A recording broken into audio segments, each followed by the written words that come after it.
Committee Member Anderson, we're ready to go when you are. All right, great. Thanks, everybody. Hope you had a great lunch. So we are back and going to turn the time back over to Staff Member Davis and the subject matter experts. Subject matter expert Valdez, can you just tell me what I'm doing next? Absolutely. So we will be switching to a new subject matter expert, Mackenzie, and I'll have Mackenzie introduce themselves, and we'll be starting with COVID. Hi, everyone. I'm Mackenzie Metcalf, and I will be presenting the next few protocols. So we'll start out with our COVID-19 vaccine protocol first.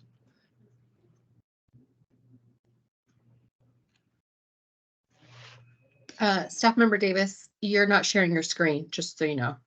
Thank you. I will do that as soon as I get it all set up. Because I had forgotten. I needed the reminder. All right, let's see here. Share and. All right, you should see the protocol now. Perfect. Okay, great. So in terms of what's new, nothing new in terms of content has been added. Going into the immunization protocol, again, it's just been simplified to match the rest of our protocols to just administer the dose. I think we did want to talk about the PrEP Act for the COVID-19 vaccines, if we wanted to have a conversation of keeping this in here or removing it like we had talked about with flu.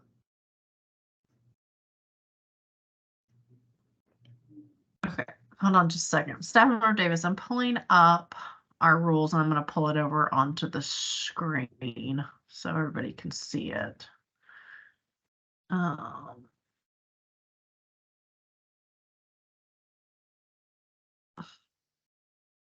on just a second. Dragging. Okay. So public health emergency is in effect when it is declared by our governor,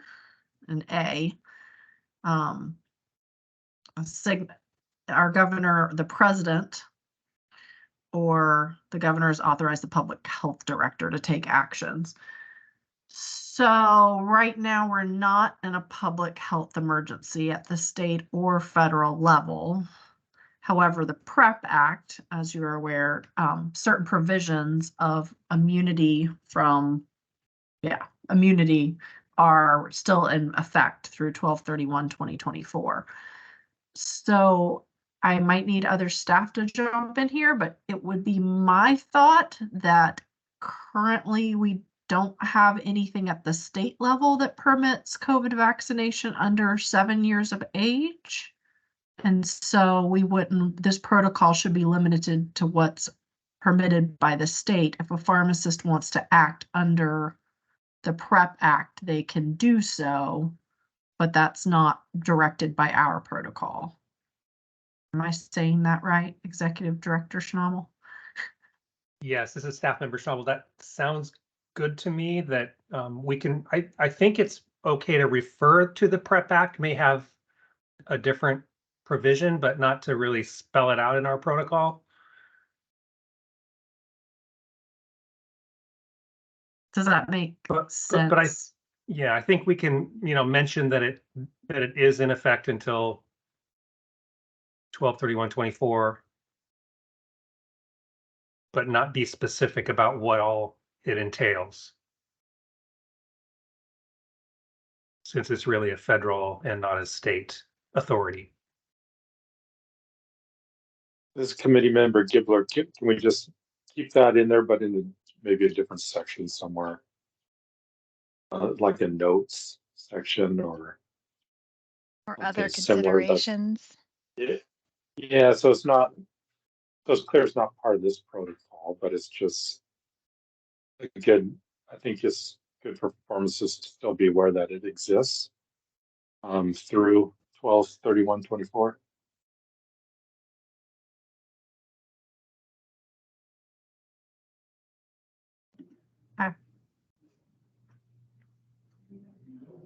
So I Okay. think This is Mc- subject matter expert Valdez. Just a comment for the board staff. I would say initially it was very unclear whether or not we were operating under governor authorization to bring that down to 3, or something else. So just consideration for the future that if and when we are using those board rules that go down to 3, just to make it really clear to pharmacists that like we are now operating under this, and here's why. Because I do think it was very confusing for practitioners what applied to them and what didn't. And I know the board's hands are tied, but anytime we contacted the board, we basically got told, well, that has nothing to do with the board because that's federal. So it was a little difficult to navigate. And I think, Staff Member Davis, I think the board being in control of the protocols will help to make that clearer. There were some things that were out of our control with how fast information was coming and OHA being in charge of the protocols. Yeah, noted. So other considerations, is everyone comfortable with it moving there? And I would just suggest that it say COVID and not flu, because pharmacists wouldn't be using the prep back to vaccinate flu. But I know staff member Schnabel, you had mentioned it being less specific. I don't know how we could get it less specific. I think if we remove COVID and remove the date, then we might as well not even have it in there. So I'm not sure what you were thinking to be less Yeah, specific. well, I was thinking about the age range being in there, but actually the way it is, it's probably just fine. Okay. Yeah.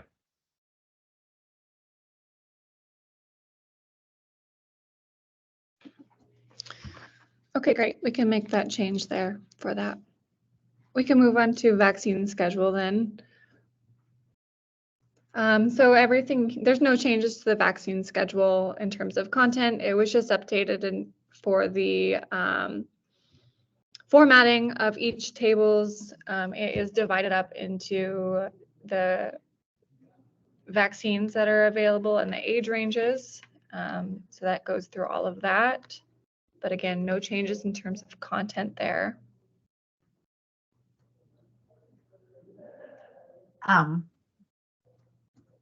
Expert McKinsey, I do believe these tables would need to be updated to reflect the minimum age of 7 that is permitted by state.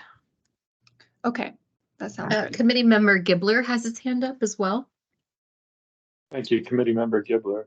In the titles of these tables, change that international standard, international unit symbol G to micrograms mcg. And then at the bottom of every table, we're again talking about shared clinical decision making. And it's just under every single table. And I just replacing that with pharmacists if possible. Not finding shared clinical decision making. Where am I missing it? So, under there, right there, table. At the discretion. Oh, no. I'm sorry, healthcare provider. I'm sorry, it says healthcare provider. Okay. I'm sorry, I'm That's looking at fine. my own notes and I was like, actually. Yeah, and then They're saying there's- change to pharmacist. right. Because it's a pharmacist protocol.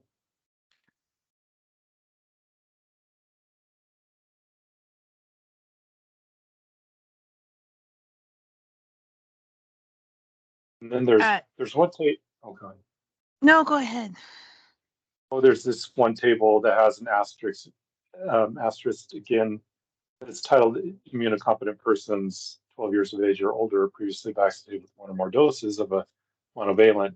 It says up to date asterisk, and that but doesn't have any language underneath that table right there.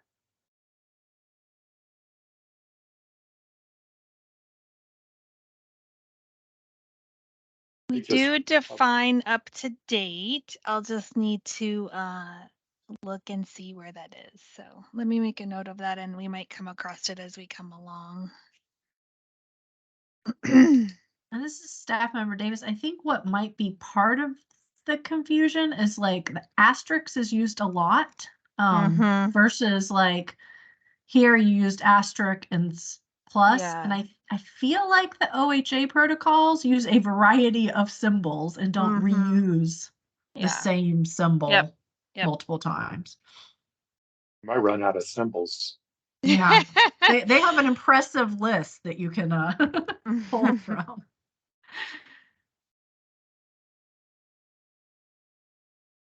Okay, so these are all 3 to 4 would be a remove. So I don't know, there might be 7 instances. I'm not going to go through each one, but so And this one then- would change to 7.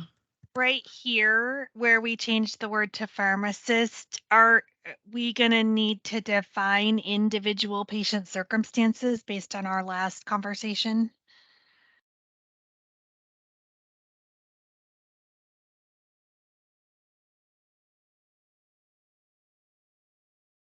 What individual patient circumstances is the pharmacist to consider to make the decision to vaccinate or not? If that is just that they are immune compromised, that's one thing. But if there's, I don't know, an algorithm. Right. Let's circle back to that when we get through recommendations for use and come back and look at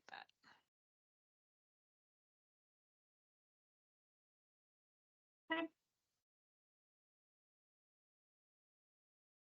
Back to you, subject matter expert, Mackenzie.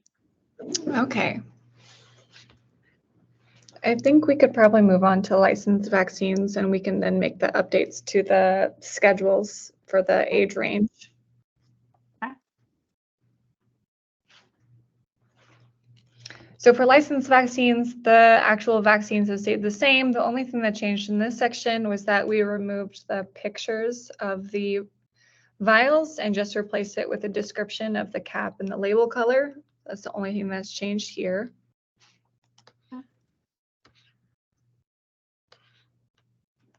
And then for recommendations for use, again, nothing has changed in this section as well.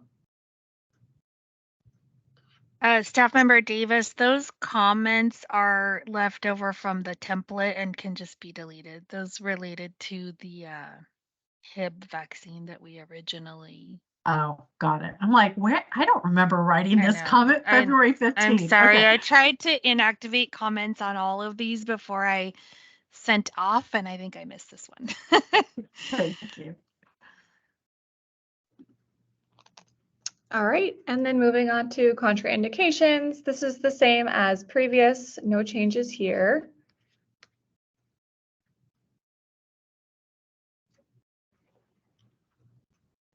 Warnings and precautions. Also no changes to this section. And other considerations, there are also no changes.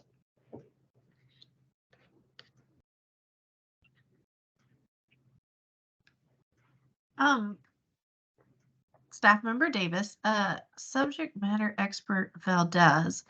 I'm just looking at this, like this, I think is like in the original, like in Agree. the treatment pathway, like Yep.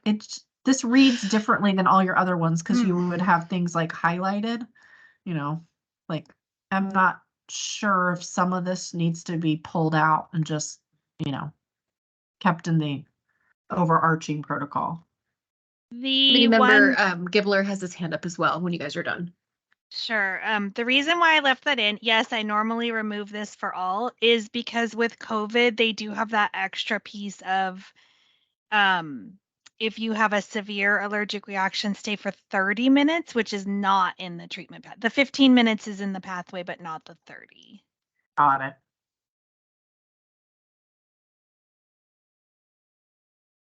Committee member Gibler.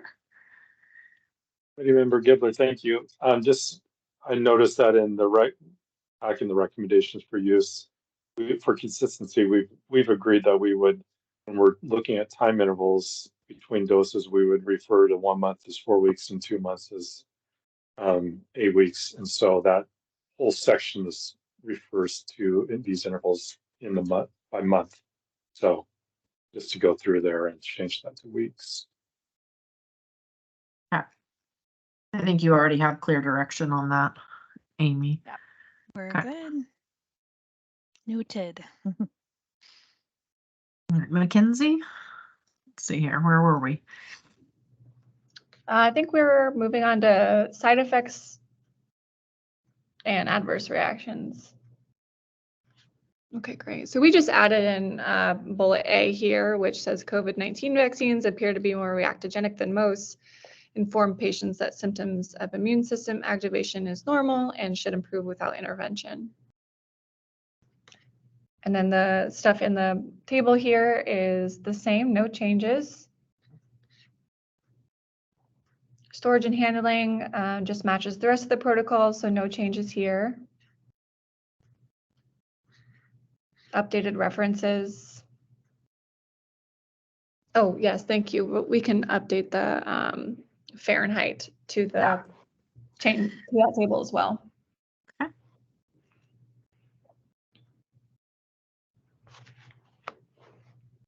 This is subject matter expert Valdez. Can we go back and look at recommendations for use? I want to dive in a little bit deeper with that Pfizer, age 3 to 11, immunocompromised children, and see. So let's see. Let's scroll down past C.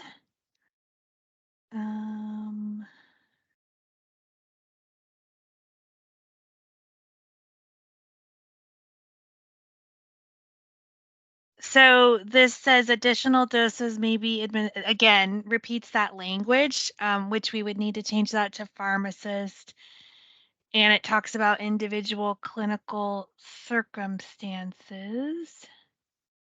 But wouldn't this go? It's repeated in the next one as well.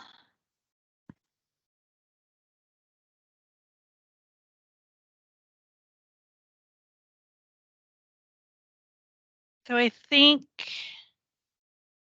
unless we see something below this, I think we need to, and there it is again.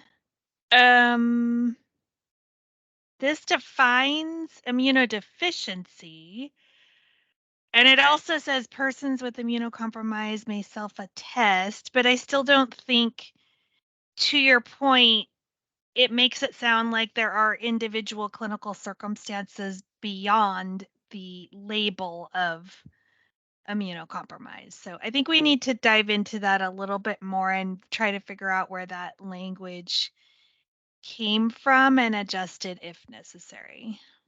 Committee member Gibler has his hand up. Committee member Gibler, thank you. I have maybe this is a silly question, but these vaccines are referred to as monovalent and bivalent, and what point are we not needing to differentiate those? Because are the monovalents even still out there to be used? And I guess aren't they all going to be monovalent again pretty soon, or something similar?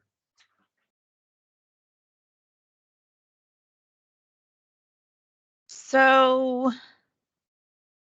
I also think it relates to things that were operating under an EUA versus there were some products that achieved FDA approval. So yes, that's a good point. We should go through and number one, make sure the licensed vaccines section is accurate, and then think about the monovalent piece. And we might just refer to them by their trade name or whatever, not by the manufacturer. Yeah. Which we've never done before in any other vaccine. Mm-hmm. Well, and the reason why they're using the manufacturer name is because some of these were EUA and there was not a trade Yeah. name. And so No, I that's, know. I'm yeah, just that's looking why. at the future here to see what's Yeah. most cool. I don't know the answer to that question off the top of my head.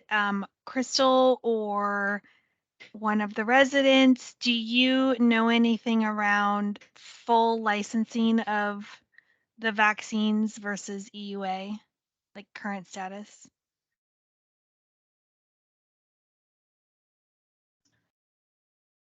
I've heard that they are being like technically licensed coming up, but I don't know really anything besides that. So I don't have any additional information to share.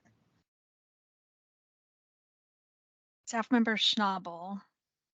Staff member Schnabel, I just checked facts and comparisons, and the only actively available vaccines are bivalent.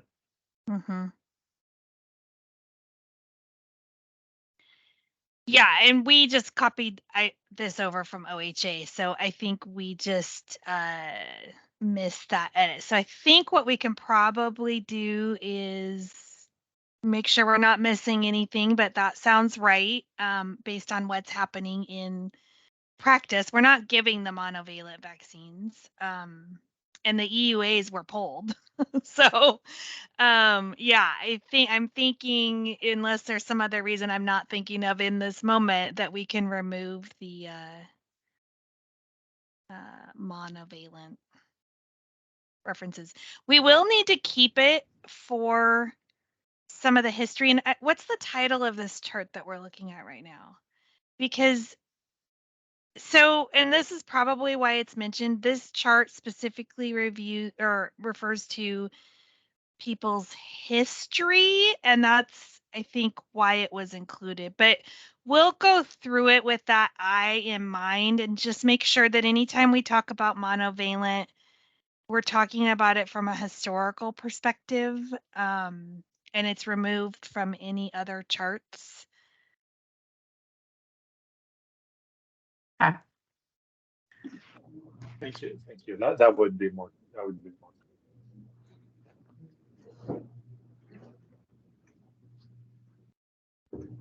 And yes, I agree. At some point in the future, we won't have to do that assessment because the memory of monovalent will be gone, perhaps. I don't know.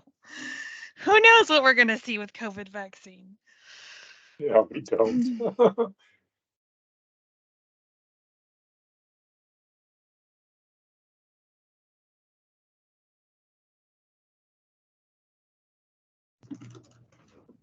So is this table something you're wanting to keep and update, or is there a hyperlink? Like kind of what we were talking about with all the other appendices.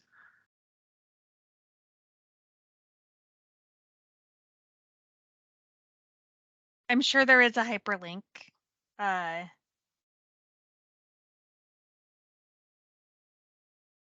Mackenzie, do you know what the reference was for this? Was this from CDC or ACIP or?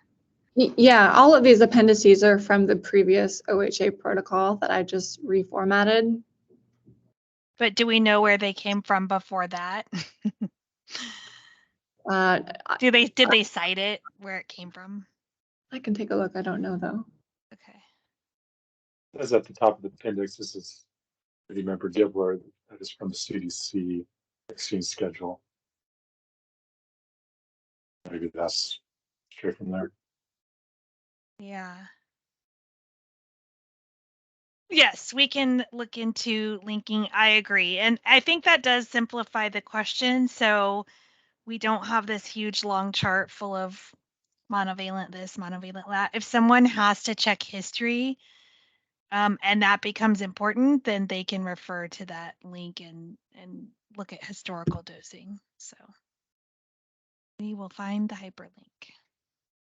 So for my comment on this, would we be treating similar to live vaccines Yeah. as an other consideration? Mm-hmm. Okay.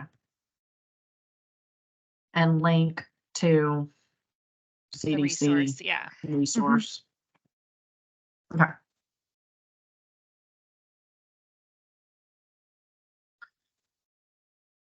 I think staff member Davis, this is the protocol that makes me the most nervous to bring under the board because I have no idea how many versions OHA has produced on this. They don't version their documents very clearly. Like this is the 23rd revision. My guess is we're somewhere in the 20s. So do we have any fee? I mean, because with the rulemaking process, whatever the committee ends up voting on, which it doesn't sound like we'd be voting on this one today or motioning to send it to the board, like there's that time gap between. And so once we put a rule in rulemaking, it's locked until it's either adopted or not adopted. So just, do we have any feel for how rapidly this is going to be changing in the upcoming? I don't. I mean, my sense is, and I think we all can see that it has slowed, but that doesn't mean that that won't change. You know, if as soon as we get a variant that's causing a bunch of illness, things will change rapidly. So I don't know.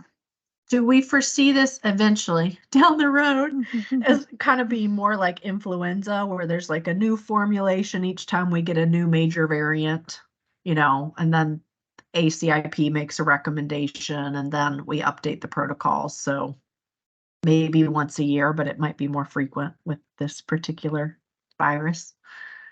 I mean, I think that was some original conjecturing. I don't specifically have any insight to that, like whether or not that's feasible or reasonable.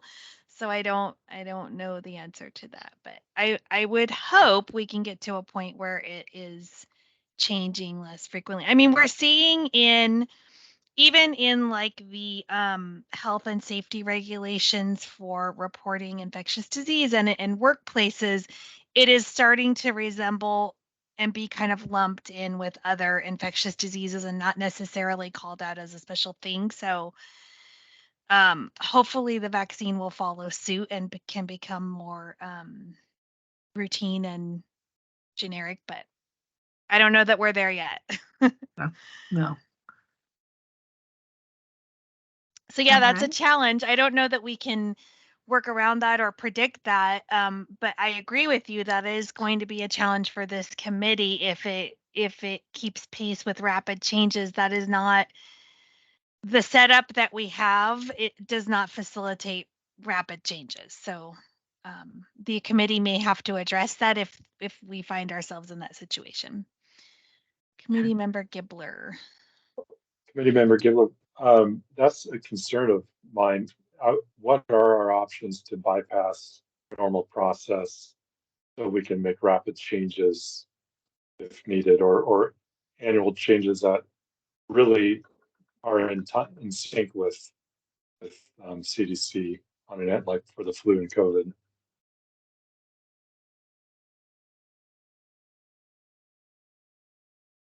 This is staff member Davis. I presented that earlier in the slide. I mean, it's special special committee meetings and special board meetings and temporary rulemaking. That is our structure. I guess, yeah, that is our structure. But I guess I'm asking is, what is that your structure? Because that's a statute that requires Board of Pharmacy to vote on these,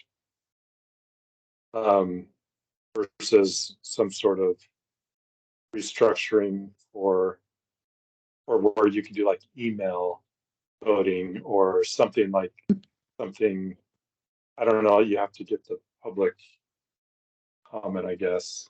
I'm just thinking out loud. I mean, it's a rule like any other rule, so we have to do public comment for permanent rulemaking, but for temporary rulemaking, it doesn't require a public comment period.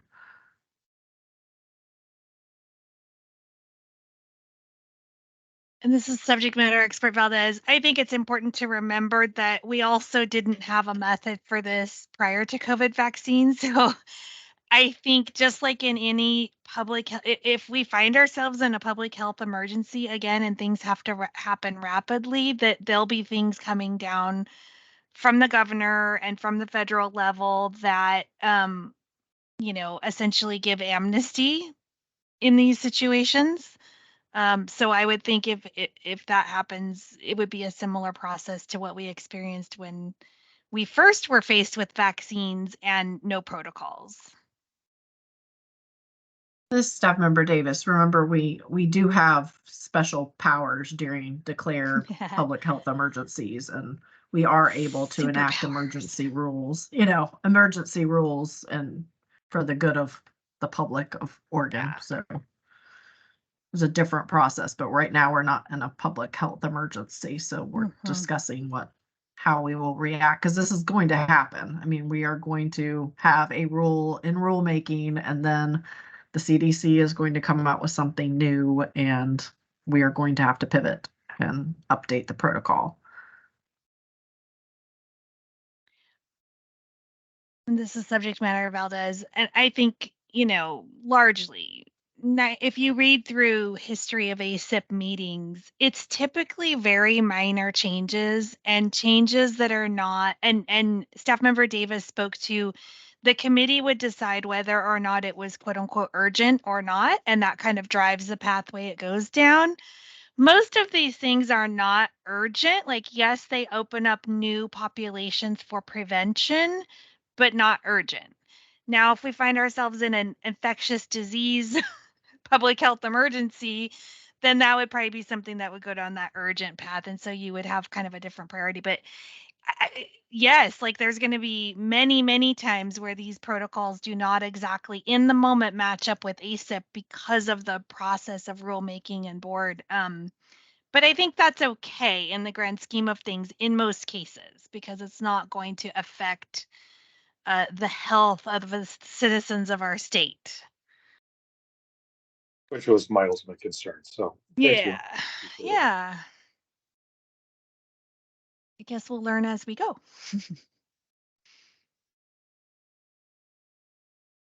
Okay. Where are we headed next? All right, we're going to head into the live attenuated flu vaccine.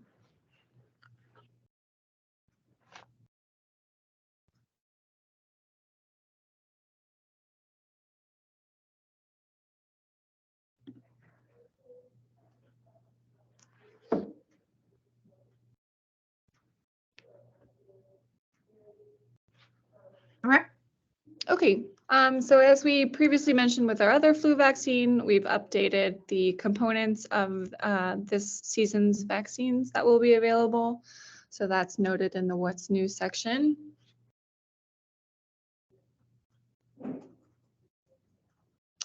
Immunization protocol is just simplified to match our other protocols, and then we can remove 2C about the PrEP Act if we think that's necessary.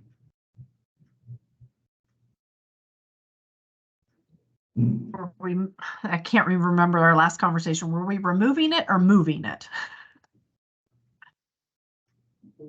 For the flu, I think we were moving it, but for COVID, we were just moving it. That's correct. Okay, got it. Done. Great. Vaccine schedule was just updated in terms of the formatting to be a little bit simpler. So dose 1 for FluMist is, I guess we can update that to 7. Yes, thank you. 7:49, and then the second dose if it's their first flu shot ever. Or flu vaccine. Thank you. Licensed vaccine has stayed the same. Recommendations for use has stayed the same. The little flowchart in there is updated for the next season's dates as well. Great. I'm looking at B.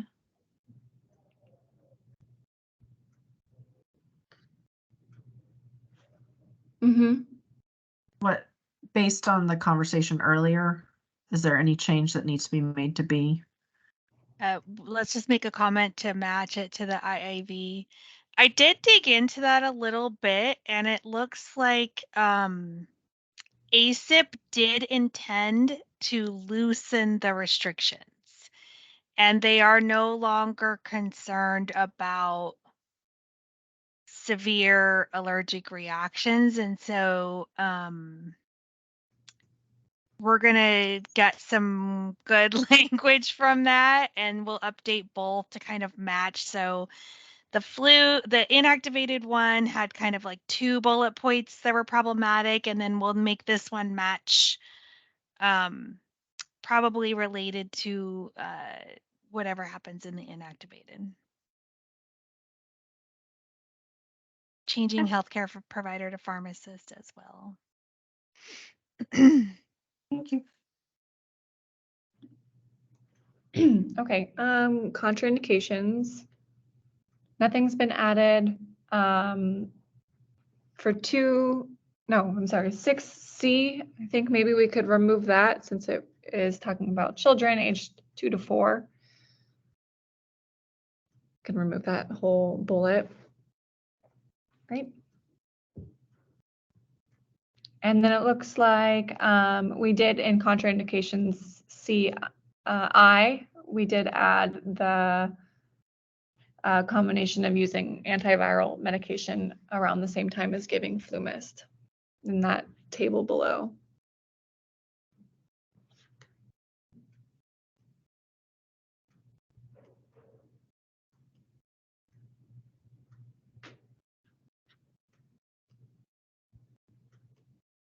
Okay. Let's see, no changes to warnings and precautions there. And then our other considerations, we just simplified it to remove the things that have been talked about previously and just kept in the lactation part there.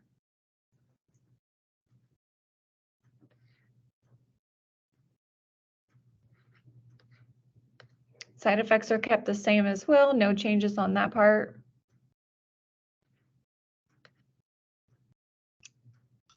Storage and handling, we can go ahead and add in the Fahrenheit temperature, but no other changes to there. And then references have been updated for this year's package inserts, and then the appendix is copied over from the previous protocol. This is subject matter expert Valdez. Question for the committee. This appendix is pretty short. This is unlikely to change as long as this is the only product in the market, flu mist. Do you want to link to the package insert that contains this, or do we want to keep this graphic in there? I doubt it will need to be updated very often.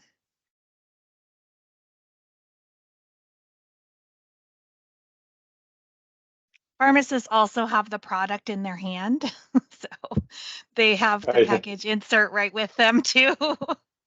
Yeah, this is committee member Gibler. I don't have a strong opinion. I do like clean protocols that are concise though. Agree.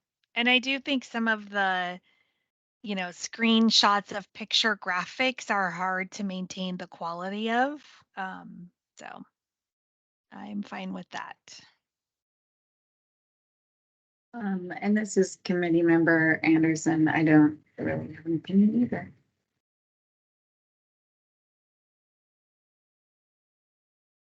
Okay, anything else?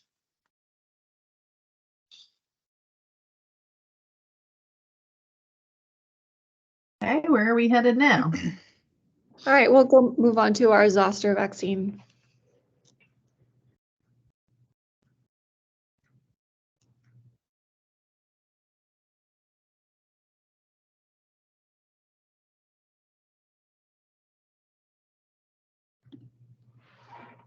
Okay, great. Okay.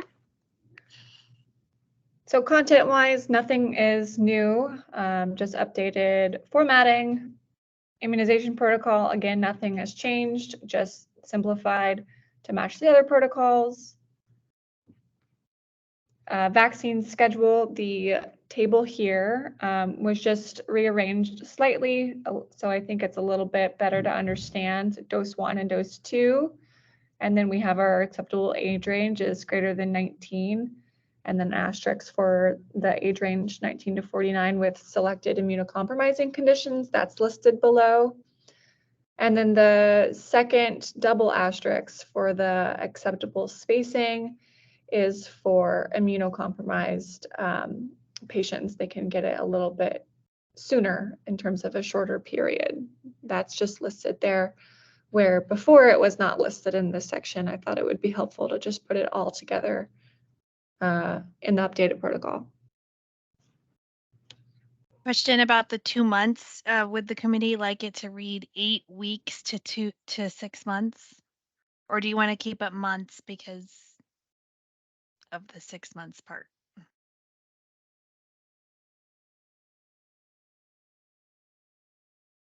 This is committee Member- member Anderson. I would prefer to keep it with months just because of, you're right, the 6 months is a long time. And I agree, this committee member, because there's a range, so. Perfect.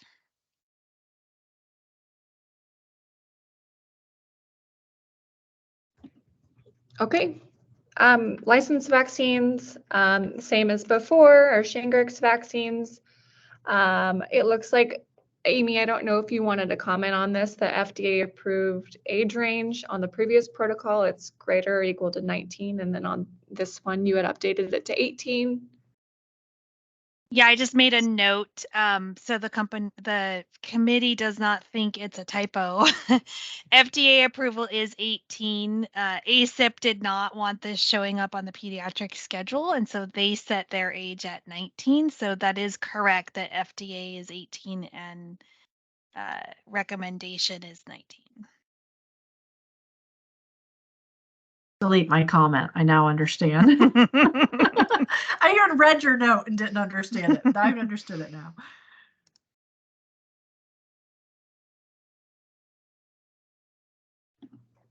All right, moving on to recommendations for use. Nothing has changed since the previous protocol on this one here.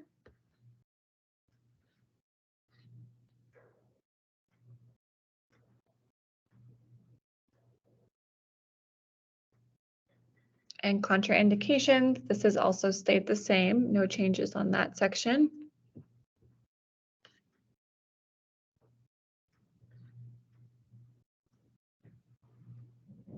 Warnings and precautions have stayed the same as well. Can we scroll back up? There was some kind of typo in there. Number. Did I see that? Scroll up a little bit more. Warning A. During an acute episode. Yeah. It's not acute. It's acute. Yeah.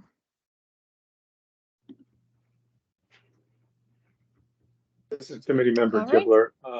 In part B, right where we were under warnings and precautions, when it says providers should consider delaying vaccine until after pregnancy,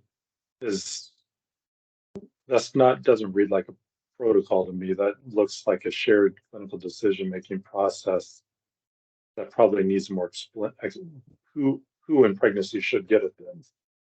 It is not shared clinical decision making.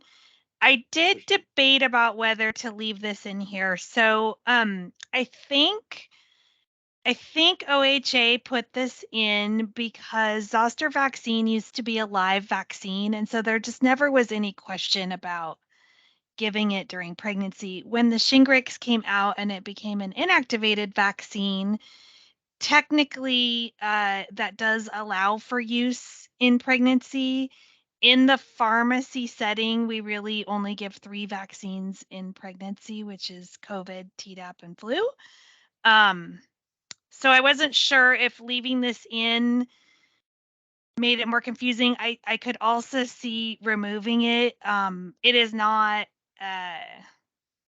indicated in pregnancy, but it is not contraindicated either. That's where it sits.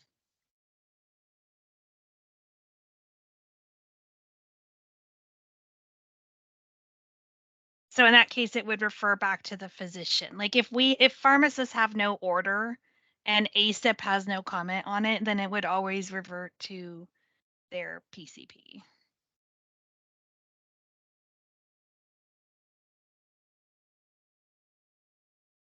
This staff member Davis, I think just having been somebody use these protocols and other subject matter experts, please speak up. But I think it would be clear if it was either a, RZV, the pharmacist may not prescribe RZV for use during pregnancy and the patient must be referred, or for it to say they may, but they should wait, whatever. I don't think it should be a may, but I think there needs to be a clear direction because this doesn't read. Mm-hmm.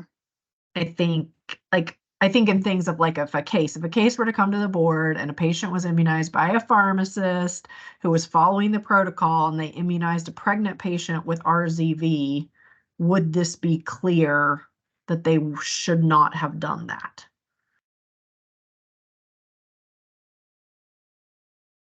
Committee member Anderson has her hand up.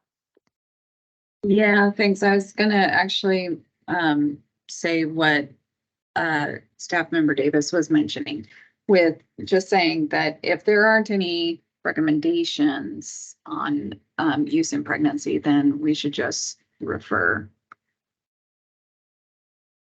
I think we can delete the comment because I think if we go down the road of saying we refer, we would have to say that for every vaccine, because it's not just this vaccine. There's a lot of vaccines where there's not an indication for pregnancy.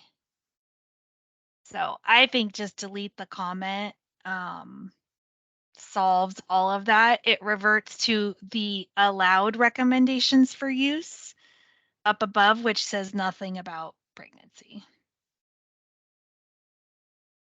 Staff member Davis, when we go back to look at the overarching protocol for the pathway, do you think that is clearly listed for pharmacists? Because pregnancy is something that comes up very routinely. Mm-hmm. Yeah, we're gonna do that today. So let's, Okay. I'll make that note. Yeah. I think that would be a more appropriate place to address it because it doesn't just apply to this vaccine. I'm also pulling up the adult schedule to just remind myself as I teach all my students. I don't have these memorized word for word. So yeah, so it's just a gray box, which is no recommendation. So yeah, I think that's a good move how we have it now. And then we'll take a look at the anything related to pregnancy in the care and treatment pathway and make sure it says what we want it to say.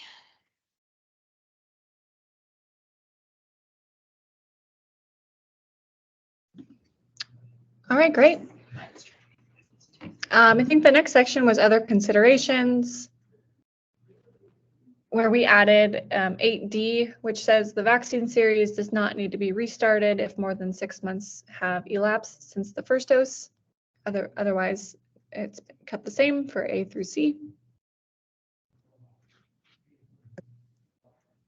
The side effects have been kept the same, no changes there.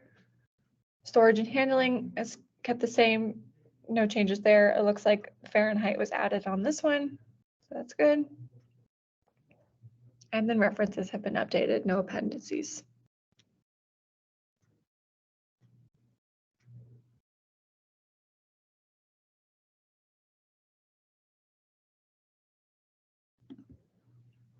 And that is all the protocols that I have.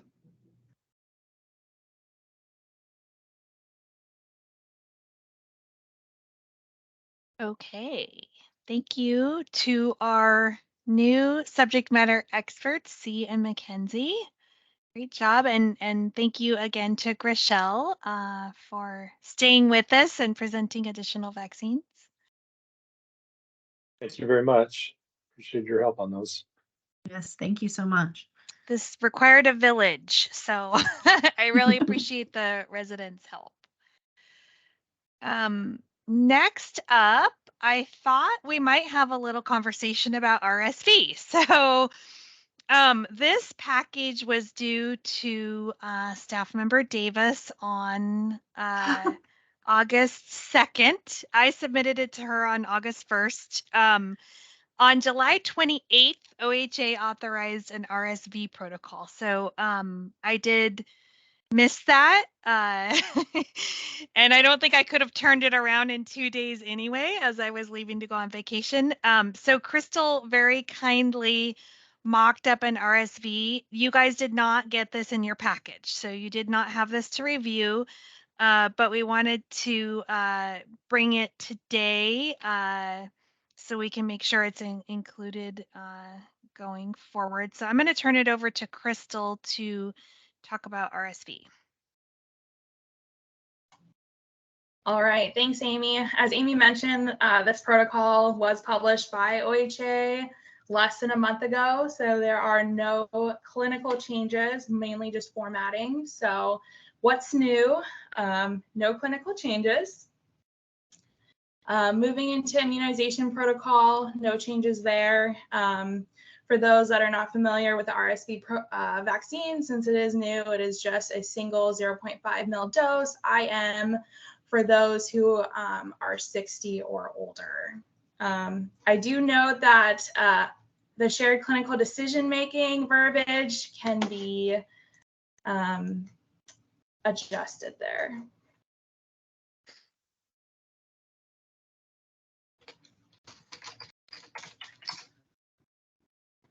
Okay, thank you. So vaccine schedule, as I just said, is just a one-time dose for adults 60 years and older. I do see a typo there. Actually, it should be 0.5 mils IM, not sub-Q. Thank you. So currently on the market, we have two different licensed vaccines for RSV. So we have the Abrysvo and Arexvy listed here. Recommendations for use. Again, the shared clinical decision making will need to be adjusted to make it obvious that the pharmacist is the one that can have that conversation with the patient. But essentially at this point in time, the recommendation for the RSV vaccine is for 60 and older, and for those with a high risk of RSV vaccine. So the factors that are considered to put someone at high risk are listed here.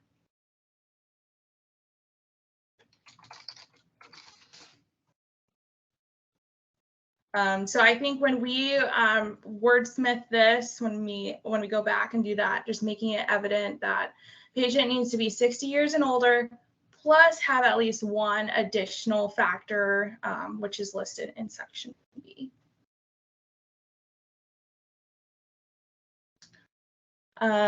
Section 6, contraindications. So at this point in time, they just list a severe allergic reaction to any previous dose, which no one should have received a previous dose at this time, but I did leave that verbiage to match all of our other protocols, or to any vaccine component, which you can see in the table here, all the components that are within each licensed vaccine.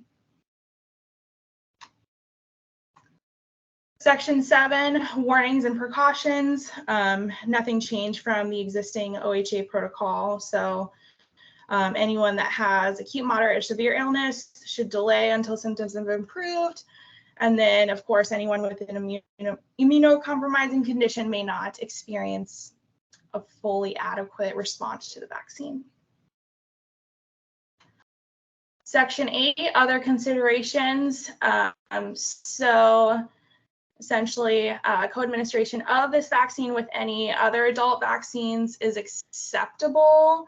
That's a specific language that was used because there's not a whole lot of data available at this time since the vaccines are so new. Section B, you know, these are recommended for or approved for 60 and up, so pregnancy and breastfeeding is not really applicable to this population. Section 9, side effects and adverse reactions. So this was extended slightly above what OHA had published last month. The OHA protocol, I believe, grouped both vaccines together and only listed 2 adverse events. So it was really hard to distinguish like what you could expect from each different licensed vaccine. And as you can see in the table, the frequency does vary depending on the product that you receive. So I thought it was important to make that a little bit more clear for the pharmacists so they could relay that information to the patient.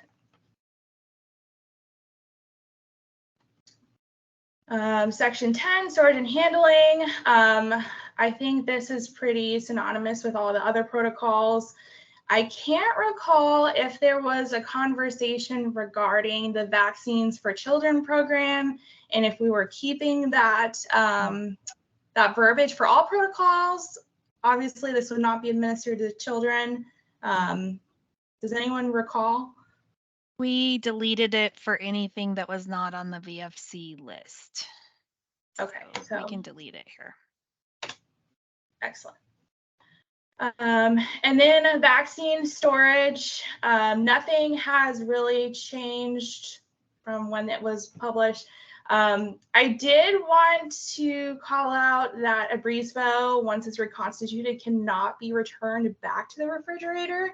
So I tried to make that very evident here, as you can see. And then we can continue. So the last section, we have an appendix, just basically highlighting how to mix these vaccines, because both of them have to be reconstituted. I know there was conversation regarding removing images and then just having a link to the package insert. So if we want to make that change, I am open to that.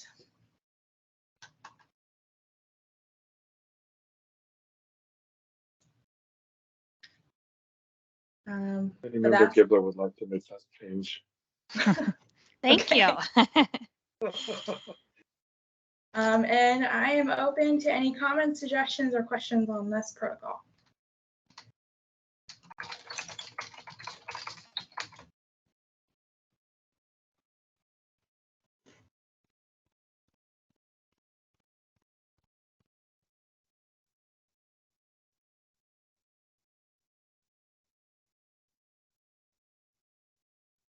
I don't, committee member Gibler, I don't have anything. I just had one small little question that probably doesn't even matter, but factors associated with increased risk includes frailty, and I don't know how to define that. I suppose anyone who's frail will probably have one of the other factors.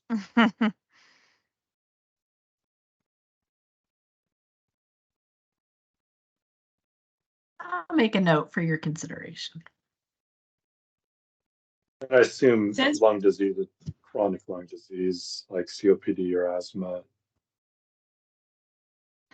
But diabetes is probably diabetes mellitus, not insipidus, but I don't know if that matters. I can go back to the CDC or ACIP recommendations and just make sure they're synonymous. That's exactly what I would always suggest. Yeah, especially if OHA wrote this up. Yeah. Yeah. I do sometimes find if I'm confused or questioning, going back to ACIP is sometimes better worded, and so we can look at making it as clear as possible. Okay.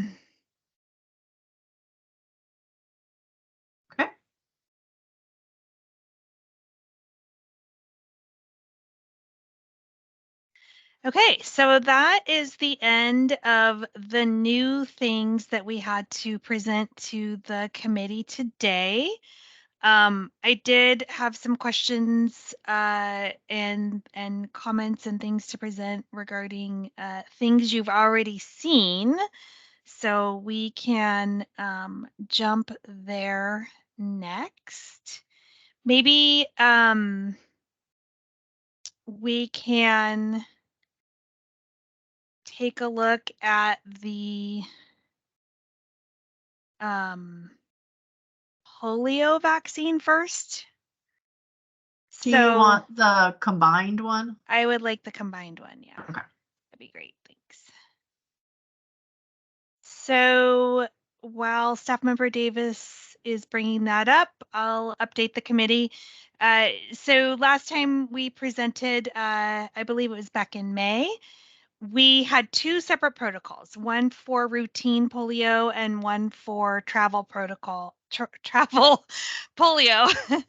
And there was a comment at the time, why are there two separate protocols? And at the time I thought, well, maybe because it's mostly used in travel and that's the one that would be used the most.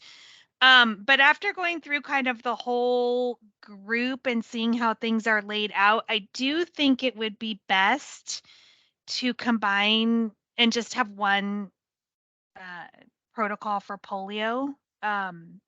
So what I did was no content changed whatsoever, but I took all the comments from both of those separate documents and just blended the tables into one document. So that's kind of what you're seeing here. So there's a routine schedule, there's an accelerated schedule, there's what to do for unvaccinated people, and then you can see it calls out travelers, and that's underlined. So those are the travel recommendations.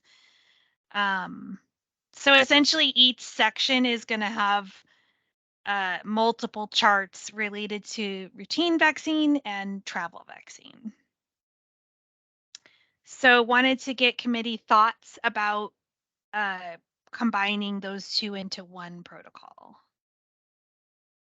Again, no content, no words have changed, just the formatting into one. This is Committee Member Anderson. I think that's a great idea. I like it. Committee Member Gibler agrees that consolidation is just easier to manage, I think. The pharmacists on the ground too.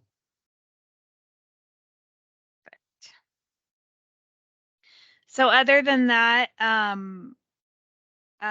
all of the travel vaccines were updated with the committee's previous comments. So I don't know if you want to go through them one by one, Staff Member Davis, to see what the final product looks like.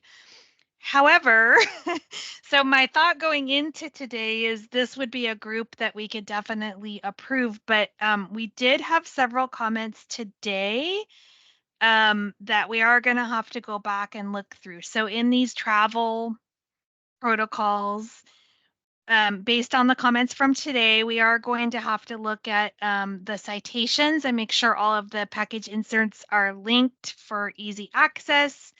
We're going to have to look at trade names and make sure that was used consistently in the schedule. We're going to have to look for healthcare provider and change that to pharmacist.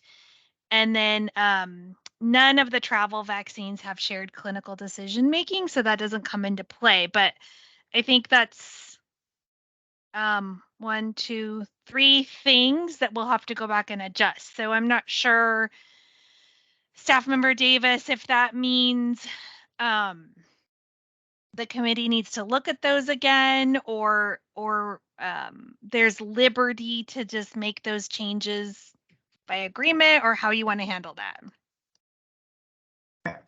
Staff Member Davis, we're going to back up just a hair for a second. I heard from 2 committee members that you were okay with merging. I need to hear from the other 2 committee members. So, Committee Member Myers, I'm fine with that. Okay. Committee Member Hammond, I'm fine with that as well. Great, thank you so much. Okay, so now your question is, I think what you're asking me is, Amy, is it worth it? Is it worth it to go through these now if we have to go back and make those changes that came about today? My question would be, I mean, we did provide the committee with all these documents prior because they had requested that, so they had time to look at it. Are there major changes that you made since the last time that you would just like to highlight so that then the next time we can potentially just show them the minor changes or corrections? Does that make sense? I just don't know. Yeah. How there were long no of a major conversation. changes. Okay. So For all any of the changes for the travel vaccines were formatting or titling and things like Okay. that. So no So- changes. So typically what we say is a substantive change, which would be something like an age or, like something that's substantial would need to come back in front of the committee. Generally, we have taken committee like guidance to do non-substantive changes. But we would just prefer, if we're going to bring all of these back, let's just like get them all updated and come back and, talk about the substantive stuff that's happened, and they could motion everything at once, if that makes sense. I don't know that you need to go through nitty gritty, like we'll change each of the things, but board staff have very little leeway to change things after it's motioned by the committee. It has to really be something very like a misspelling sort of thing. Okay. So I think probably we don't need to go through these today. There's really nothing to look at anyway, because none of them had any changes besides this polio question. Okay. But we will be making some changes to bring forward for the things that we talked about today. So we can take that as a to-do on our list. Committee member Gibbler has his hand up. Committee member Gibbler, may I just ask for make a formatting recommendation in these tables when greater than or equal to is used? It looked like on one column the symbol was used, in the others it was a greater than what that was underlined. Okay. In the second from the left column in particular, and sometimes that conflicts with the bottom of the table, so it's difficult to read. As you scroll down, you'll see that. So if you can maybe just sync formatting. We can check for and that. Then I think one time this actually underlines the number 2, the 7 years. It's all underlined. So like that. Oh, okay.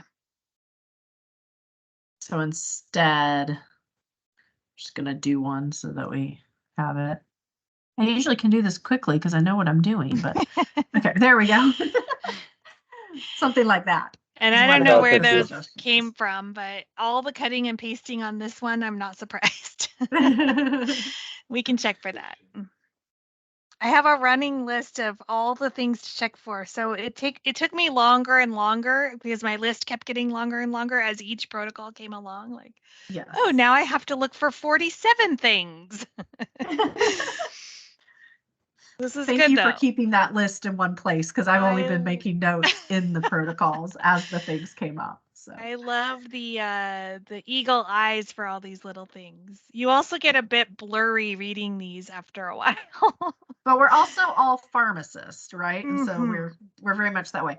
I do have a question for the committee. So I'm chewing in my head about when to meet next and how to push these items forward. But for your ease of reading, would you prefer to receive like the documents using track changes so that you can just really focus on what has changed rather than having people go through it line by line and then just ask questions if you had a concern about a change for the next meeting? I'm just trying to think of like time management where, if we go through each of these one by one, it could take a very long time.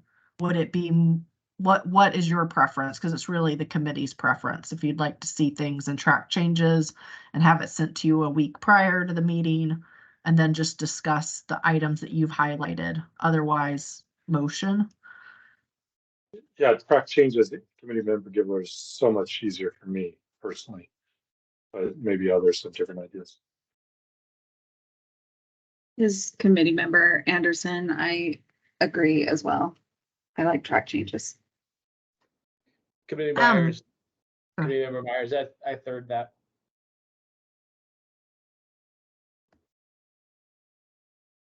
We have fourth. Committee member Hammond. Yes, this is committee member Hammond. I agree. Okay. Staff Member Davis to subject matter expert Valdez, I know that it could be very messy because you probably have multiple people working on these and doing track changes. If you want to just send me the clean version, then what I can do is just, I can do a combine and compare and then give that to the committee. Perfect. Does that make sense? So that it's just Yeah. one clean sweep of the changes rather than 20, like 5 different people all making track changes. I think it'll be easier for the committee too. The only thing with that is that I really have to have the protocols like 2 weeks before, so that I can give it to them a week before, which you did a fantastic job. So thank you so much for doing that. But that's also something to consider when we're talking about potentially a special meeting and that you have time and bandwidth, because I would need those protocols 2 weeks prior to any special meeting. So. Yeah, I mean, all of these changes, there's a little list going, but they're fairly straightforward. I think the only thing that's going to take some time and thinking is kind of around that shared clinical decision meeting that our group will kind of meet and come to consensus. But otherwise, a lot of this is just pretty search and replace. So I think it's doable so far. Okay. Then I guess where do you want to head next? I do have another question since we just talked about combining polio. I was curious. So you saw flu presented as 2 separate protocols, a live and an inactivated. We only have one other case where that applies, and that's the typhoid protocol, which contains both a live product and an inactivated product. Would the committee like to see the 2 flu protocols combined into one? Or do they like it the way it is as 2 separate live and inactivated? This is committee member Anderson. Is there a benefit to having them separated? I know that the flu mist is often not something available every year. So is that the reason we've got them separated so that we can make updates to one if one's not available? Yeah, I can't speak to the reason not being involved on the OHA side. That is a guess, is that I think what happened is, and it's hard for me to remember back, maybe staff member Davis remembers, I think they used to be combined. And then when FluMist became unavailable for several years in a row, they removed that from the protocol. And then when they brought it back, they brought it as a separate protocol. I don't know of a clinical reason besides length. Because once you add in the live vaccine, your list of warnings and precautions grows. But other than that, I can't think of a reason why they'd be separated. So Staff Member Davis, go ahead. That was my only question, was the warnings and precautions, if because they're different, there's not as much overlap, and would that be confusing? Not confusing to pharmacists, but would it just make the protocol less clear how to differentiate those warnings and precautions? We could pull up. We're fine. Yeah, we could pull up the typhoid one and take a look and see how we did it in there. I would do it the same way if that was in the cards. I didn't want to spend the work doing it if the committee didn't have a flavor for it. So you have 2 different use of sections. And then contraindications, it separates it by product. And same thing with warnings and precautions. So instead of using a trade name, because that wouldn't be possible with the inactivated flu, there's too many, we would just say LAIV and IIV/RIV.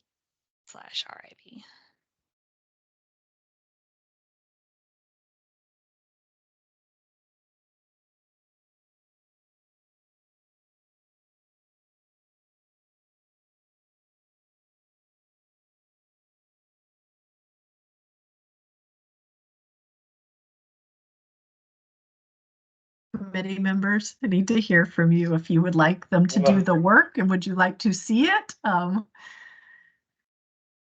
Committee Member Giller, for some reason, I'd just like to keep those separate, but Sure.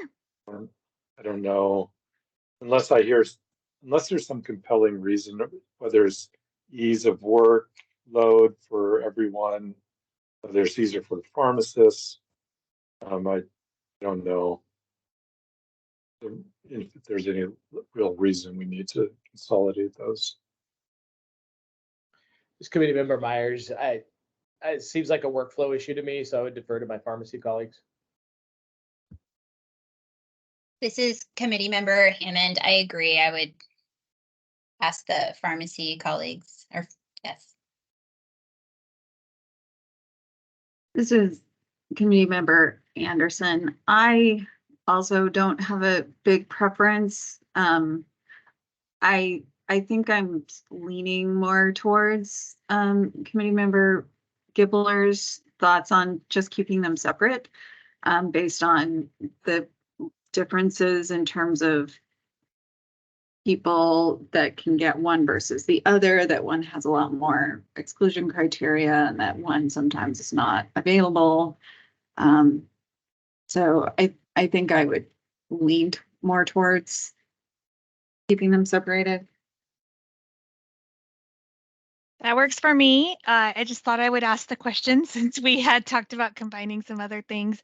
And keep in mind, the committee could also choose in the future when the workload is less and we're not doing all of these at once, or if we see comments from the public, the committee could always reconsider combining them. That's not a difficult lift in the future. Okay, what is next on my list is the all vaccines and adverse reactions. So those are pretty much completed documents. The committee has looked at all of those twice. And all of the updates requested have been made. I think the final thing to do here is they were presented in as a cover page and then as a treatment pathway and a protocol. And so I think just combining those all in one, which I assume the board can do because it's really just putting the pages together in a document, but we can look at those. I know we wanted to look at pregnancy for the all vaccines and kind of see. Yeah, I don't think it go on that one. Hold on, let me open up the assessment and treatment pathway.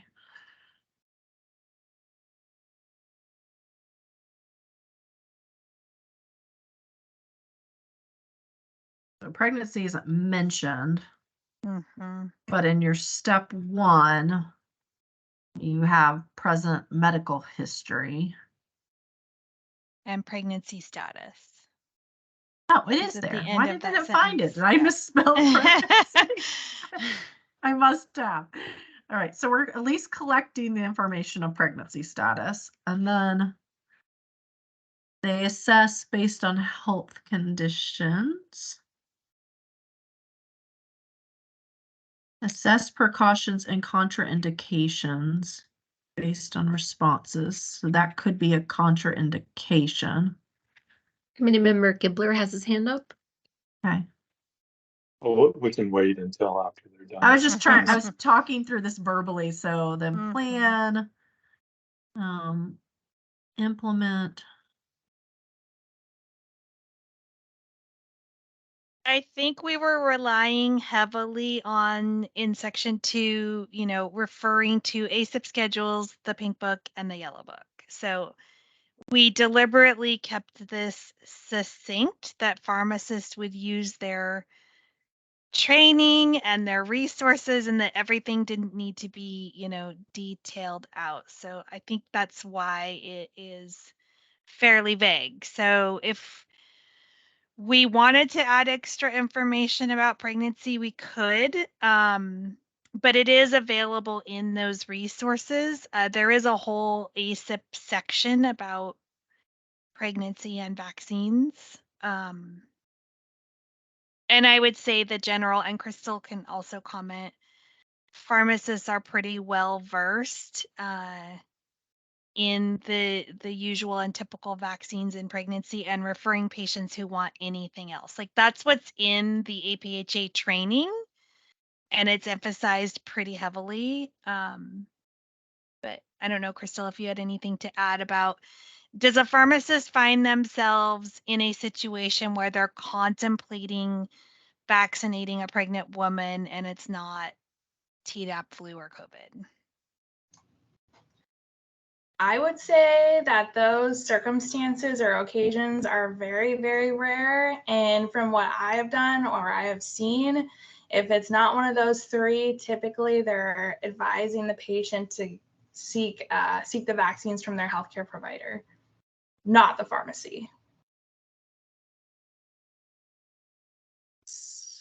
This is Staff Member Davis. I'm kind of reading this again with that lens of I don't see anywhere on here where it requires the pharmacist to follow the protocols. On the cover page. It's on the cover page. And we're talking about combining those two. Yep. I was just wondering, like, if there should be a step somewhere here, like an assess according to the protocol. Because in a way, if I read this, it says, like, and this, well, it does say, and this protocol at the end of the first bullet. Got it. Your search is failing you. Well, and because we had talked about originally, I think this is what you wanted to bring up. We talked about originally having the cover page and then this in front of right. the specific protocol for each vaccine. And then we kind of discussed pulling them out and making the cover page and the assessment and treatment care pathway one protocol. And I was going to kind of show the committee the way it's done within OHA right now. It's not the same, but like we have a guidelines for managing adverse events. It's its own protocol, and you have to sign that. And then you have to sign, each of the protocols in addition. So this would essentially be like for all vaccines, you must adhere to this. And then for each vaccine, you adhere to the specific. And I'm wondering if we need to make sure that within the protocol, if it's not already there, because I wasn't looking at this from this lens, that there's a statement that says the pharmacist has reviewed the cover page, assessment and treatment care pathway, prior to administering any vaccine according to this. Because I don't want, you always want one document to talk to the other, just to make sure. Can you circle back to the cover page and we can look at that real quick? I just want to remind myself, it's been so long since we last looked at these. Okay, so the patient assessment process includes utilizing the all vaccines treatment assessment and treatment care pathway, utilize the protocol for each specific vaccine, and utilizing the protocol for managing adverse events. So to me, that's covered, and we wouldn't need to put that in each vaccine because we're asking them to adhere to this treatment pathway. And the treatment pathway is defined in rule, that there's a treatment pathway or a care plan. I forget what they call it. I don't know that we would need to put it in. I mean, that's the reason why we went this path, was to not have so much duplicative information in each protocol. But I would defer to board staff, whatever is legally appropriate.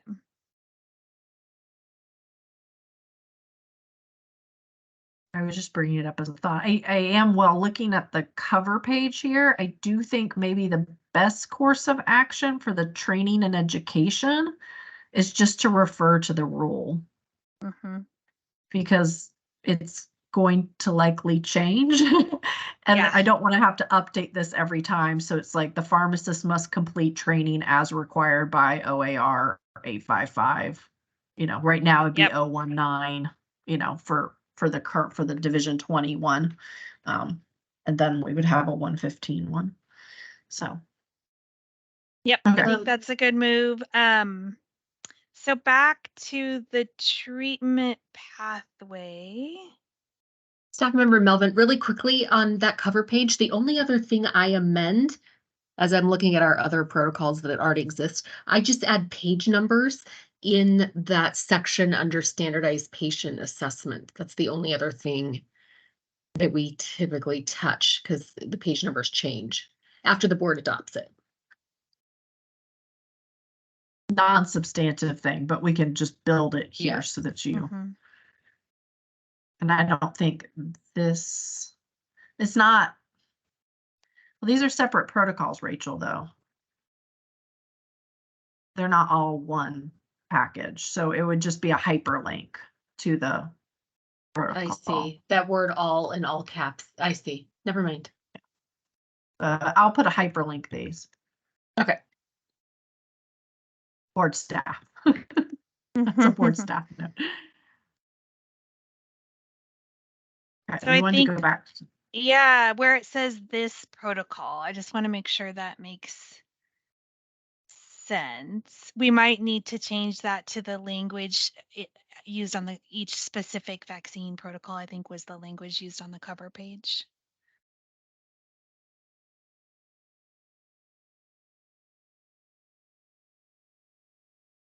Yeah, I think that's better.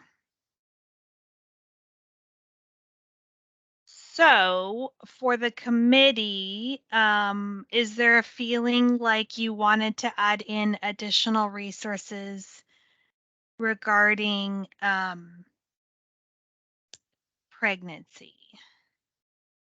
As far as addressing the things that are not addressed. So we do have in the Tdap and the flu and the COVID, there is specific language in the recommendations for use to use it in pregnant women. It is silent in most of the other, all of the other inactivated vaccines. And then in the live vaccines, it'll refer to it as a contraindication. So all those should match up to the current schedule, but there is a number of vaccines where it is silent. So there's no guidance that tells them not to give it. But as Crystal stated, and I agree, I don't think that's really necessary.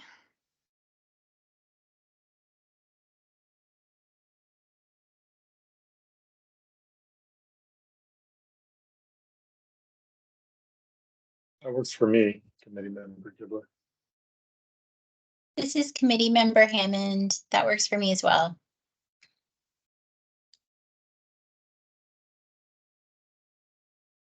And this is committee member Anderson. That works for me. Committee member Myers, I agree. All right. So this pretty much stands.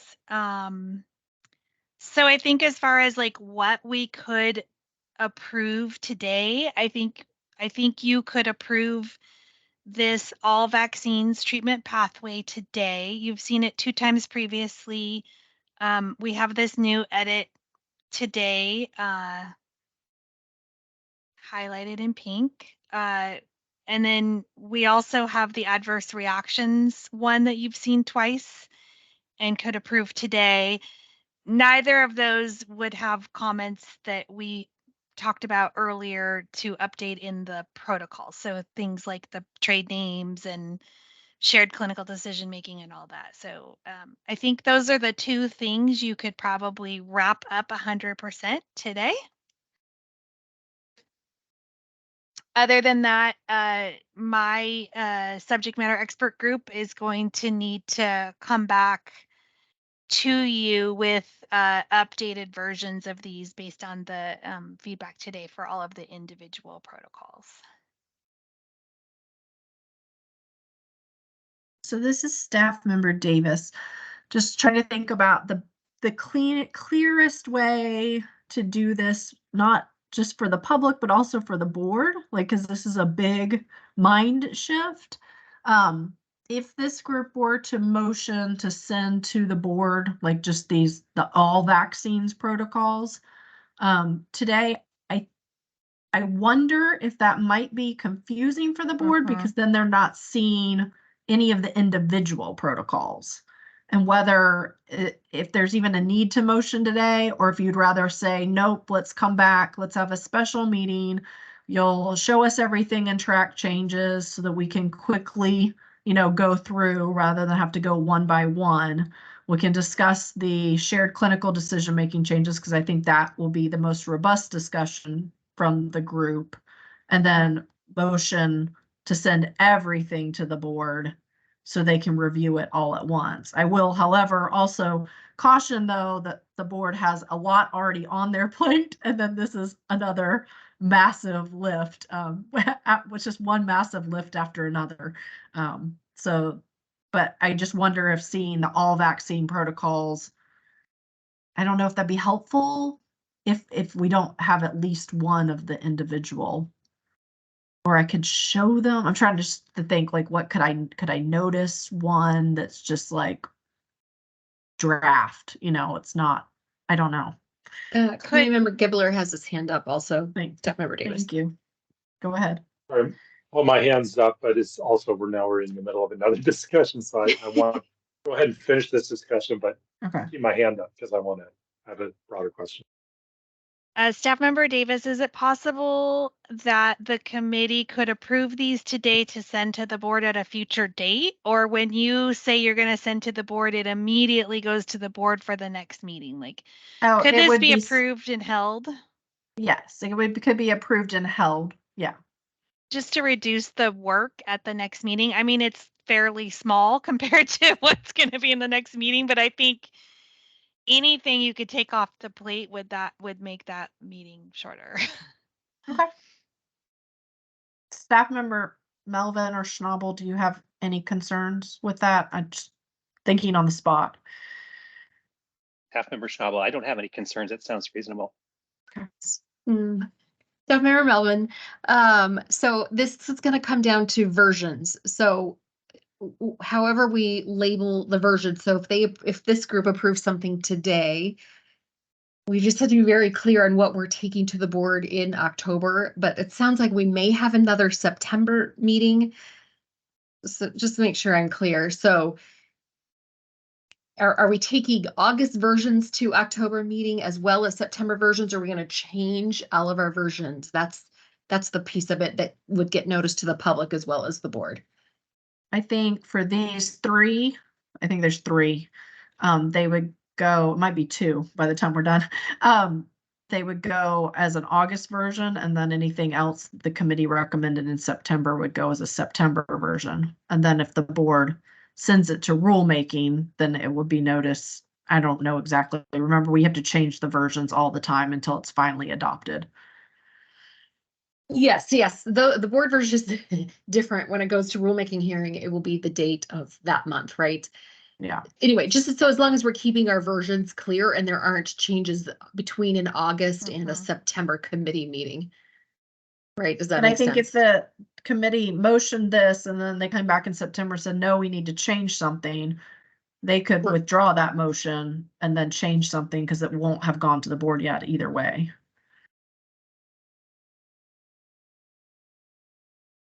Correct. They could just re-motion with a new version, correct, like as revised. Correct. Yeah.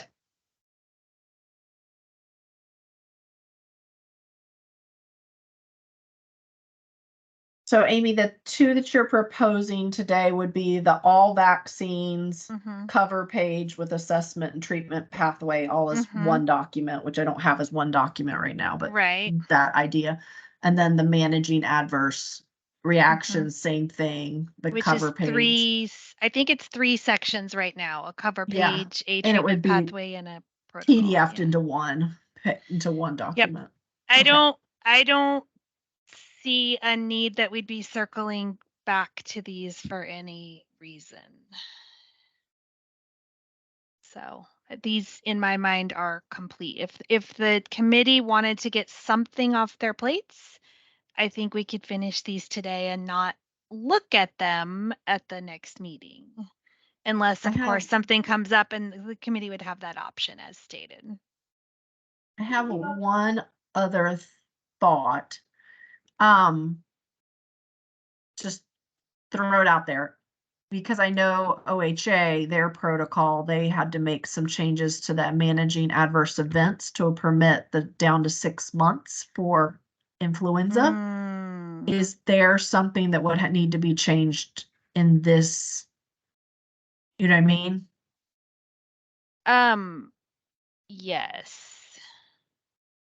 Can you pull it up? I think we went down to Yes. H3, if I remember correctly. Yeah. Yep. Yeah, it starts You're at 36. correct. So that Okay. one's off the table. Yeah, so we'd really just be motioning one protocol, and I would say we might as well just motion everything together. Sounds good. Yeah, for some reason in my mind, I was going to put all that in the flu protocol, but you're right. It would not go in the flu protocol. It would go in here.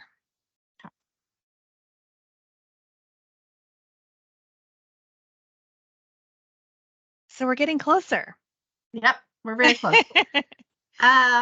Committee. So I've been mulling on this, and we've had emails back and forth between staff members to kind of discuss the idea of an additional meeting in September to be able to move these to the October board meeting. I say all that to say I don't know how much will be on the board's plate. I have an idea. There's already a lot, and I'm not 100% confident that they would be able to move it to November rulemaking, but it at least has the chance if we meet again in September. Would the people who are on this call be open to having an additional meeting in the last, I'd say, 2 weeks of September? Actually, let me say Yeah, that. Let me Staff member look at Davis. when the board meeting is. The board meeting is the 11th. We have and to I sent notice the you- board meeting on the 27th. Okay. So we have a rulemaking hearing on the 27th. Right. We have PIC class on the 26th, so you couldn't do the morning Yeah, of. I've Just got that. Okay. So I'm saying probably somewhere between the 11th and the 22nd, because I would need time to turn these documents around and Rachel and version them to get them into the board packet. And unfortunately, I'm out of the office on the 13th and 14th. So Okay. Would this So- just be for a couple of hours?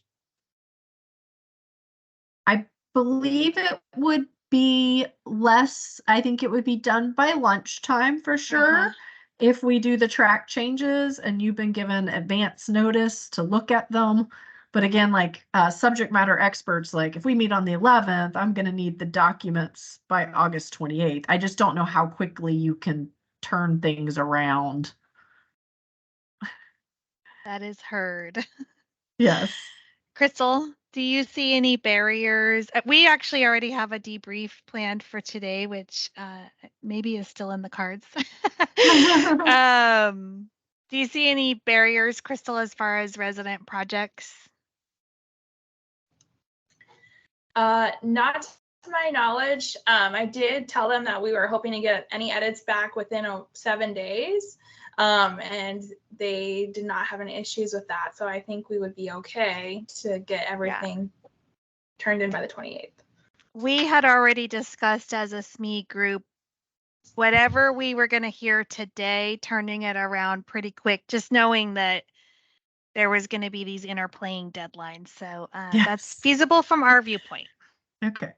So from the committee, I'm thinking the week of the 18th would probably be the best, which would then give you, Amy, like a little bit more fudge time, but it's a holiday weekend, so you might not want to count that in. But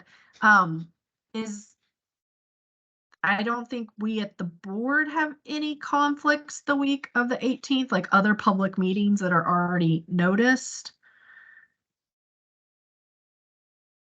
Could this committee meet for less than 4 hours sometime that week? This is committee member Hammond. I am not available that week. I am out of town and at a conference. Okay. Should we do a poll to the committee, staff member Melvin, and just ask for dates between the 11th and the 22nd that also mesh with when we're around and can do things? Yes, we could Okay. do that for sure. Just that way we can also incorporate the members who are absent today. So Right. that might be a cleaner way to do that. Yeah. With committee member Anderson's blessing, does that sound okay? Yeah, this is committee member Anderson. That sounds like a great idea because yeah, we're missing like 3 people, I think. Yeah. And to finish my thought to committee member Gibbler is I think it could be done under 4 hours if you've already had the chance to review everything that's shown in track changes and you come to the committee prepared just to discuss the questions you had rather than go back through the protocols line by line, except for the conversation about shared clinical decision making. I think there's 4 protocols and I believe that the committee will need to discuss each of the tenets for those prior to making any motions. So that's why I'm saying I think it'd be less than 4 hours, but I'm not 100% sure. I actually asked for a couple hours. Yeah, I mean, I want to say that it could be a couple, right? I can't tell you how long your conversation will go, but the more prepared and the more documents you have in advance, the quicker the meeting could go. We are going to have to flexible. open every document. That's going to take Yes. time. And I go back to my original question that I've had now, just looking at the cover pages and stuff. Sure. What was our original discussion again when January 1st comes around and it's in statute that technicians can vaccinate? When do we go around and change this verbiage that says pharmacists can vaccinate under ORS, blah, blah? What was that original discussion again? So staff member Davis, you're referring to 2023 House Bill 2486 that permits a technician to vaccinate under the supervision. Yeah, to vaccinate under the supervision of a pharmacist. That, as far as I'm aware, that does not change these protocols in any way. The technician is only doing the physical act of administration. And that doesn't change any of the prescribing process, which is what these protocols are outlining. Okay, so there doesn't need to be any. Okay, that makes sense. It doesn't give the technicians authority to prescribe a vaccine. Yeah, I guess I was looking at that cover letter, and that's what precipitated the question where it says P for ORS 689-645, a pharmacist may provide. And then I didn't know if there needed to be any clarification that and technicians may administer. But maybe you're right. I guess that makes sense that we don't even need to mention that technicians can administer the vaccine if the pharmacist is following the protocol. Anyway, I guess we'll know more later. I'll keep thinking about it and I'll talk with subject matter expert Valdez if I think there's some wording that we should bring as a potential change, but at this moment, I don't think there's a need. Yeah. Yeah. Okay. This is subject matter expert Valdez. I almost said committee member. Those days are gone. I want to be really clear on these because we kind of went back and forth what I need to update. So this board rule, will the board update that, or is that something you want our group to be on the lookout for and update? Sever Davis, we can change the rule numbers. It's not considered substantive as long as we're directing to the same to the equivalent rule number. So we can make that edit. And you're going to add the hyperlinks in the next section. We will do that, yeah, after. And then what about the training section? Do you want our group to do anything there? Do you want us to change it to refer to the board rule that's currently published and then the staff can update it as needed? Yes. I will do that. And is there anything else on this one? Okay, and then can we go to the next part of I just want to make sure there weren't any questions and comments on this page. So we had the comment up above, which I'm just going to accept that change. I don't see anything else on here. Of Okay, course, I somehow highlighted that and now it won't it's let me okay. I'll unhighlight fix it. it. And then can we look through, before we go, the adverse reactions, just in case there were any questions for the committee? I know we need to update for the 6 months. So I did have a question about the title. I don't know if you want to have that discussion. Is it going to go under, it sounds like it's all going to go under preventative care, even though they're treating an adverse reaction because it's going to go with the immunizations. Is that correct?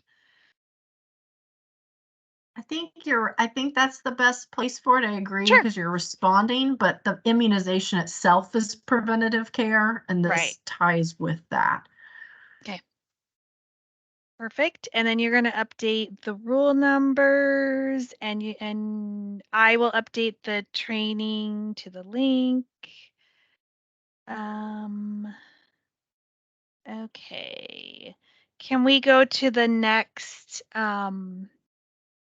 piece of the adverse reactions treatment pathway?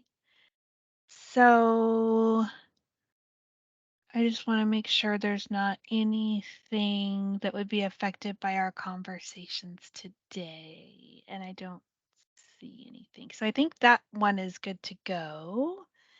And then on the third part,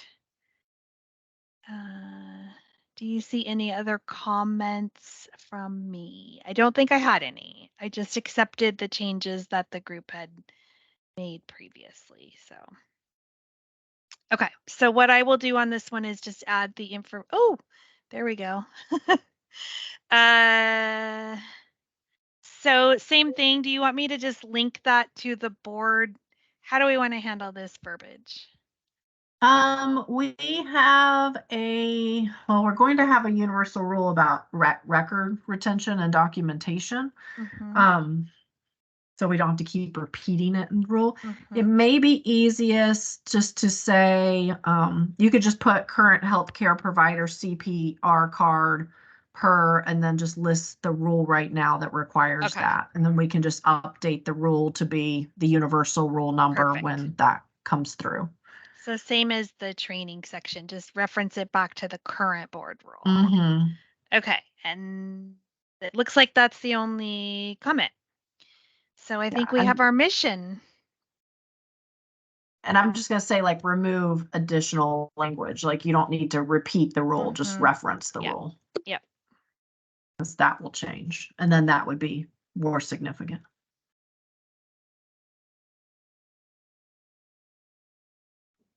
Okay.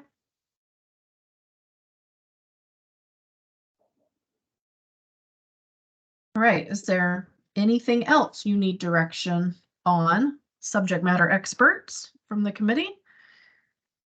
I'm good. Crystal, or I think our residents may have left us. Crystal, do you have any questions? No questions. Thank you. Thank you.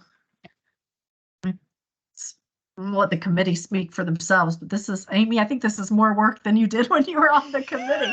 It's a lot of work. Agree. This is what happens when you come off the committee. You have a lot of work to do. Now, we really appreciate all the subject matter experts and the time you've spent and the organization you have brought to this, what could be a very difficult process. I think you have presented it very seamlessly, and I think it is the easiest to digest that is possible with the massive amount of change that will be occurring. Thank you so much. That's okay. Very and kind. Committee members, did you have anything else you wanted to add? Committee member Gibler, I just thank you again, please, for all this hard work. These are great. These are going to be great, easier to read and understand. So thanks for your work. And I do have a question. Did we skip over a couple of them, like rabies and yellow fever, or were those covered tonight? We're not going to look at them today because we now need to go back and add some things related to comments from today. So we don't want to do that work twice. So we're just going to bring those to the next meeting. Okay.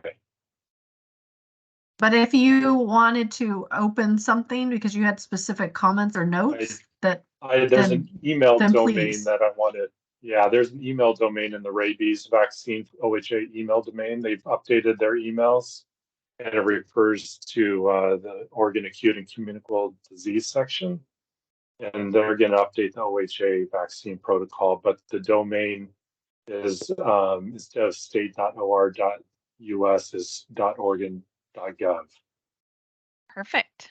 Oh, I'm sorry. It's ODHSOHA.oregon.gov is the new email. ODHSOHA at, Right. okay. At Oregon.gov. Oregon.gov. Well, that's Whoa, simple. make sure I got that typed right. No, not another at.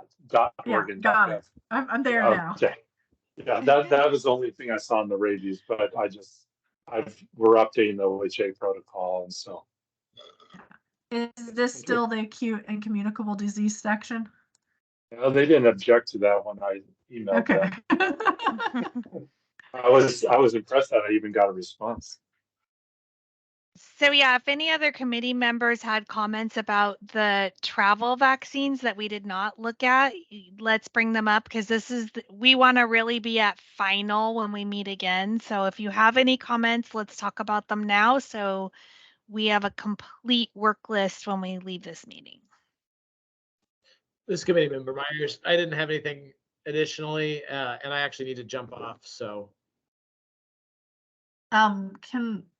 Do we need a quorum to motion to close the meeting? We do. So we Okay. sorry, staff member Melvin. So we're not motioning any versions No. then today. Is that correct? Okay. Correct. So yes, we do have to have Dr. Myers with us because we don't have a quorum. actually, Without I think the rules are you have the quorum to open. You don't have to have the quorum to close. We do for what we're doing. do? Sorry. Yes, unfortunately, yes. So if we're ready, are we ready to adjourn? Yeah, I can go ahead and adjourn us. Okay. So, all right, let's see. Oh, I'm so sorry. Staff member, I'm sorry.